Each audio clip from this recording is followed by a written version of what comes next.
Hi there, I'm Gary. Welcome to my channel. Today I'm looking at the AK Interactive kit of the Land Rover 88 in 1/35th scale. This kit was released in 2023 and has been issued with different parts as the station wagon and a tow truck with a crane in the same year. Now, if you enjoy the show, please don't keep it to yourself. Tell YouTube by giving it the old imperial thumbs up on the like button, subscribe to the channel and hit the notification bell to hear about all my future content. All of these are free and really help the YouTube algorithm. So let's make a start by looking at the box the kit comes in. So here is the box for the Land Rover Series 2A, the Land Rover 88 from AK. It's in 1/35th scale.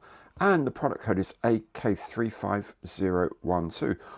Box artwork, very, very lovely, very redolent of its service during the Aden campaign in the early 60s, late 50s, early 60s.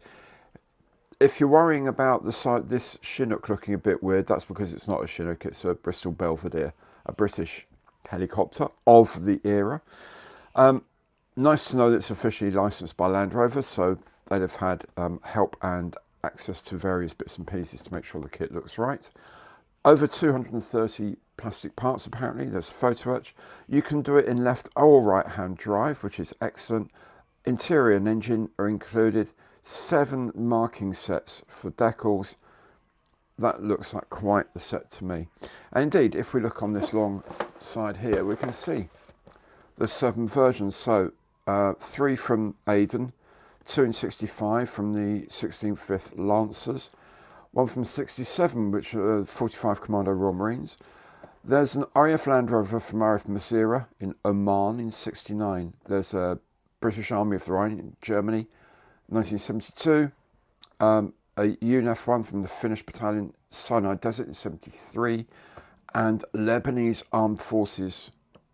Forces Armed Militia, I should say, Lebanon, sort of 70s, 80s, so quite a period there. Of course, these things were used all over the place forever and ever, so lovely. Really looking forward to building this. Let's have a look and see what we get inside for our money. Okay, the box is a drop-on top opening box, which is always good to know because basically you now have 2 trays to hold all the bits and pieces in, which is fantastic. There's the instruction manual, which feels really heavy. It's got quite a lot of heft to it. Nice quality bits and pieces there. There are some bags with all the plastic parts. There's some rubber parts as well in there. This isn't in a bag, which is maybe that's, don't know why that is. Bag for the transparent parts. There's some decals here. Fantastic. There's, oh, that's because I've been keeping something else in here. A few more bits and pieces in here. There's a sheet of photo etch, and then there's this little box, which is the hood, which has been made presumably with a slide mould, which is why it's a separate piece. Okay, so let's have a look at all these bits and pieces in a bit more detail. Okay, so this is frame A. This has the chassis, front wheel arches, the transmissions, bits and pieces of the front ends. This is the housing for the fan, for example, front of it, with the holes, cutouts of the radiator grill and the lamps, and then a whole load of bits and pieces, smaller bits and pieces here as well. So that's frame A. Frame B, we have parts to manufacture the cab. So this is the base of the cab. This is like where the instruments go, the front wall here, doors and so on and so forth. Out of it's a steering wheel, radiator, stuff like that. Frame C essentially are all the parts you need for the engine and the primary transmission, with gearboxes here, engine block, ends of the block here, exhaust pipes, inlets, outlet manifolds, cylinder heads, timing gear, manifolds are here, filters and whatnot, all here. So it looks like a very, very detailed engine. There are 2 frames D for Delta. These are basically the suspension and road wheels and a few bits and pieces like storage but mainly suspension road wheels here. There are two very, very small frames E. These seem to have just tiny little couplers and stuff like that on, so these are presumably very, very much specific to this particular type of Land Rover. Then there's the frame H, obviously the side panels, the bonnet, hood if you're an American, bumper bars, some tools and bits and pieces like that. Then in the separate box you get this single piece canvas roof, canvas cover for the cab and for the flatbed at the back, and another separate piece in its own bag, which is a rolled up canvas piece at the back here, goes on, which you roll up obviously to get in the desert to get some ventilation, also to get access without having to put the rear door down. It's like a flap at the back. Then we have a transparent frame. This obviously contains an awful lot more than is needed for this particular version of the Land Rover. So you have the windshield and side windows really for this one. The lamps, indicator lamps and the light and side lights and running lights and whatever. Most of these you're not going to use. Also in a separate bag we get these 5 neoprene rubber wheels, road wheels. I won't be using those, but they are included. They're a little bit skinny, I think. But anyway, I won't be using them, but they are included if you happen to want them. Then we have the photo etch sheet. As you can see, it's things like the radiator grille, the engine cooling fan. These are straps that hold the wheels on, presumably. The bits and pieces, all jolly nice. This one looks a little complex to bend, but you know, we'll see what that is and see how we get on with it. But that's the photo etch sheet. The moulding of the plastic looks very sharp. I really don't have any comment or complaint about these. They look good, just really, really good. There's sink marks there. I don't know if those get covered up with something or whether I'm going to have to clean those. We'll see. It might be that they get covered up with something. I'll have to have a look later. This is the underside of the main floor there, ready for when the parts of the chassis fit on it, of course. There's the steering wheel. This is the radiator. You can see the radiator fins are nicely modelled as well. Let's turn the piece over and get the other side of the radiator fins there. Yeah, it all looks very nice. The plastic looks very, very well moulded, as I say, very cleanly moulded. So it should help things go together relatively straightforwardly. The small parts here, give you an idea, put a pencil in here so you can see how small some of these parts are.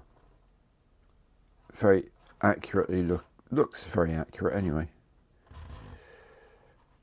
Bits and pieces on the links of the steering and things like that. A couple of brackets. All looks very lovely, I must say. Again, the engine components all look really nice. Yeah, it's universal joint there, universal coupling there. Looks on the drive shaft, looks very smart. I've got the exhaust, all the manifolds are here. Very, very good.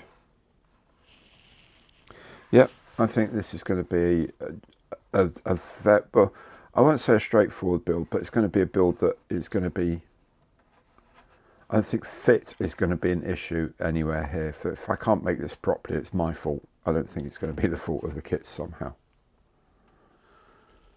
Then we have the photo etch sheet.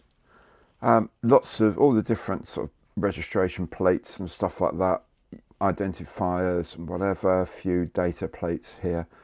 All the colours look fine, all the bits look nice and sharp. We'll have a closer look on that, but they are printed by Cartograph, so you kind of already know they're going to be pretty much spot on, but we will double check.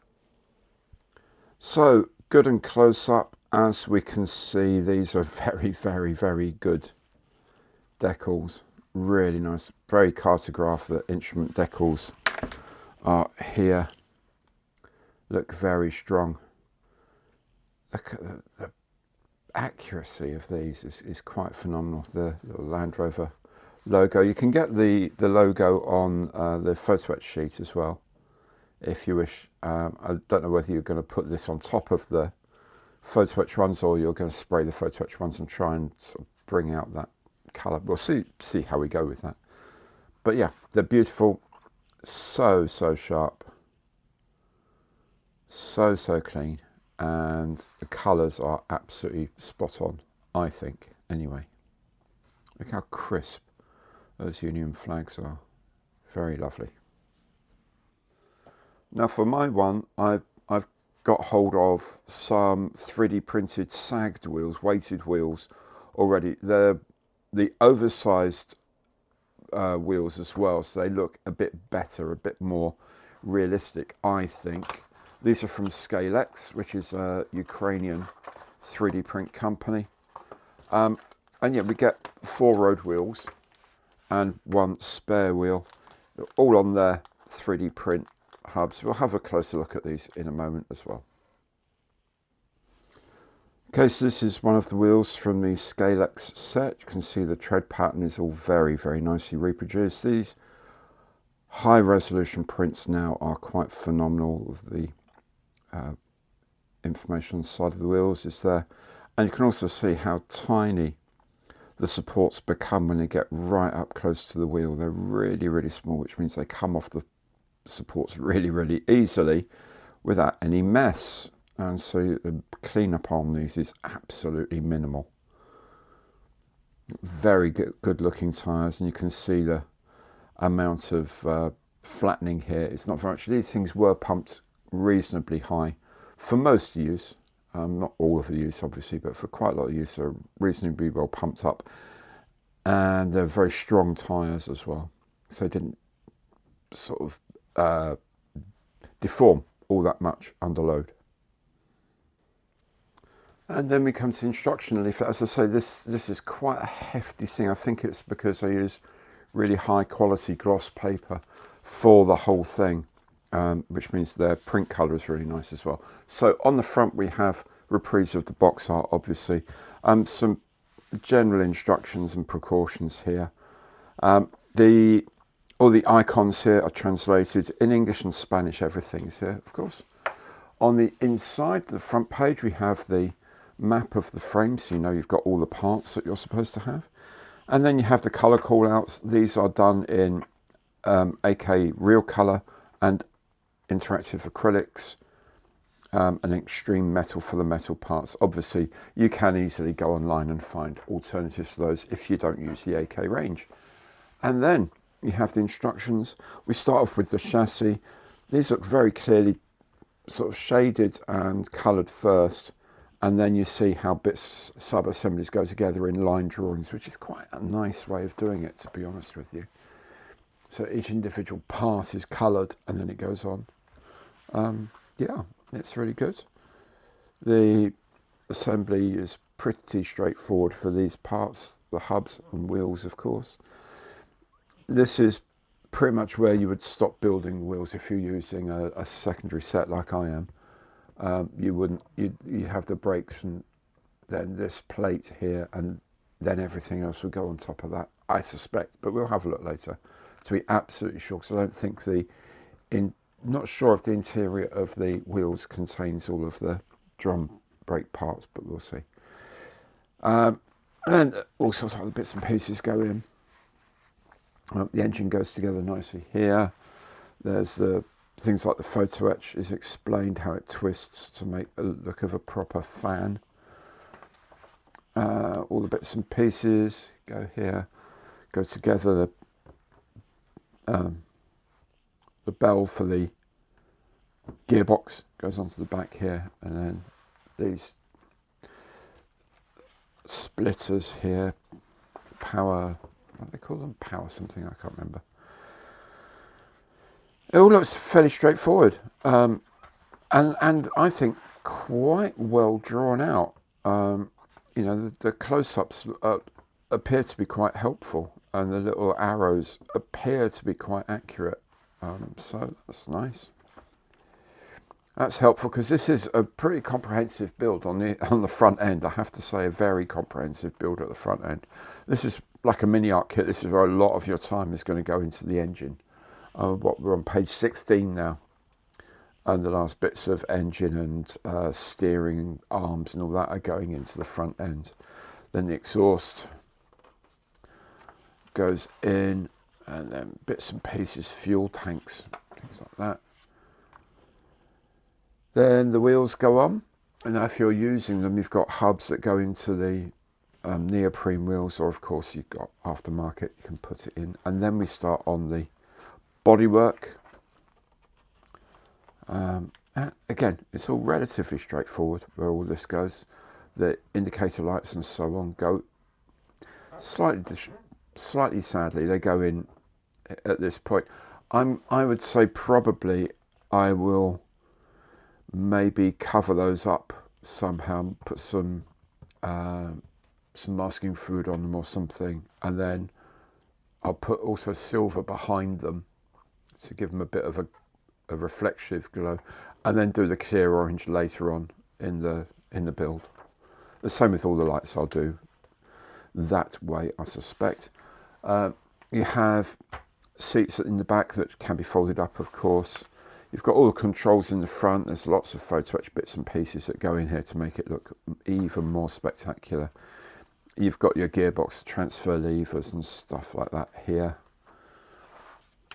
Yeah. And you've got right hand or left hand drive, of course, which is a very good option to have. And that's it. And then you've got the canvas hood at the back if you want it. On it goes. Job's done. Then you have the paint schemes. So scheme 8, 16th 5th Lancers in the British Army in Aden in 1965 here. And it's interesting, they actually have a sort of suggested effects washes and stuff like that, streaking effects, which muds. Obviously they make all of these themselves, that's why they're selling it, but it's fine. The second one is again 16th 5th Lancers from the British Army in Aden in 1965. Then 4-5 Commando Royal Marines in Aden 1967 here. A vehicle from RAF Mazira in Oman in 1969 here. And then a vehicle from the British Army on the Rhine at Nürburgring in West Germany, as it was then, 1972. A United Nations vehicle, the Finnish delegation of the United Nations here, operating in Sinai Desert in 1973. And a Lebanese Forces armed militia vehicle from Lebanon in the 70s, which is all very nice as well. Then on the inside there's an advert for a few more kits and different versions of the Land Rover as well, which is pretty cool. And some people figures should you wish them. And that's that. That's a really good looking instruction book, and that's probably cost AK quite a lot of money to have printed. There it is then. To my eye, it looks like a very good little kit with lots of interior detail I can play with. I'm sure the Scalex tyres will add an extra sense of authenticity to the model as well. I'm really looking forward to building it. Now, if you enjoyed the video, please remember to like it, subscribe to the channel and hit that notification bell. Thank you so very much for watching today, and goodbye.